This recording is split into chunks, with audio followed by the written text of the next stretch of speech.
Today we're going to dive into 5 things I wish I knew before I started mining helium.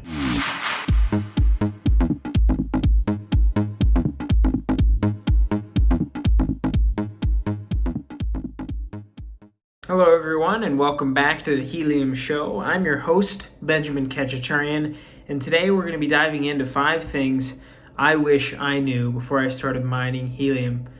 And let's start it off with number 1. Placement is a really big deal with helium mining, and you really have to do your research on your location if that's where you want to place it, or wherever you want to place it, be it your family's home, your brother's house, whatever it is. You need to look at that area. So the best thing to do is to use the Helium Explorer. You can look at how many hotspots are in that area and how it might perform. That's really, really important. I wish I had known more about that personally before I got started. Quite simply, it is something that can save you a lot of time if you don't happen to have a good location. And you can, of course, do your research and try to find a good location before your miner arrives or before you even buy your miner. So one helpful thing would be just start a list of places that you think you could put a miner, and that could probably save you a lot of time and money. All right, number 2 is antenna height. I wish I would have known that it is also super important. And they also don't tell you, or at least you have to kind of dig around to figure out, the best thing you can do is to get the miner antenna outside. Not on your windowsill, not sitting on your desk like most people, but actually an antenna that's mounted outside. You can see my other video that actually dives into this a little bit more. I ended up putting my antenna on my chimney. I cannot recommend that. It is not that easy to do, but it is now 9 meters up, which does have good rewards. Whereas when I had it on this window, in the windowsill with a standard antenna, it didn't do very well. Number 3, antenna type plays a massive role as well, more than you think. And really the big 3 here: placement, height, and antenna.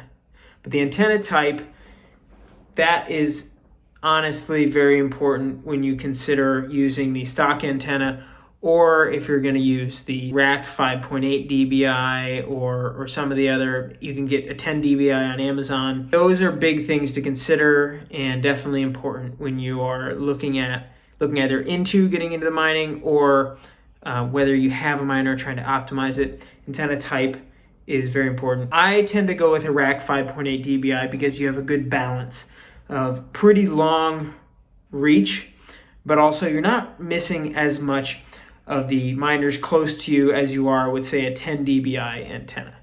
And for those of you that don't know, antenna type, if you go from like a 2 dBi to like a 10 dBi, the main difference here is that 2 dBi is going to get a lot of the miners close to you, and a 10 dBi is something you might use to like reach 5 or 10 miles if you're trying to reach a bunch of hotspots there. So once again, this is something where you might want to lean into the Explorer on Helium to look at, okay, where are the miners that I'm trying to connect to, and that can kind of guide you as to what antenna you want to use. Once again, my go-to is a 5.8 dBi by rack.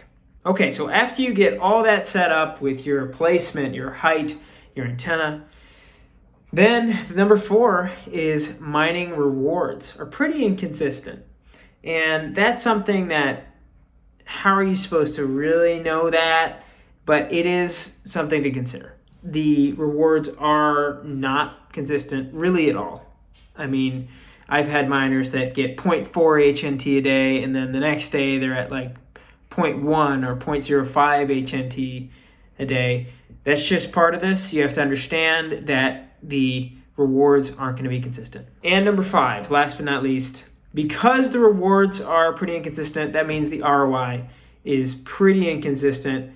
And I'm going to talk about in another video, diving more into this, telling you about some of the miners I have and the ROI that I'm seeing with them. But that is what ultimately you have to think about when you're going to spend however much you're going to spend, $750, maybe $1,000 on a miner.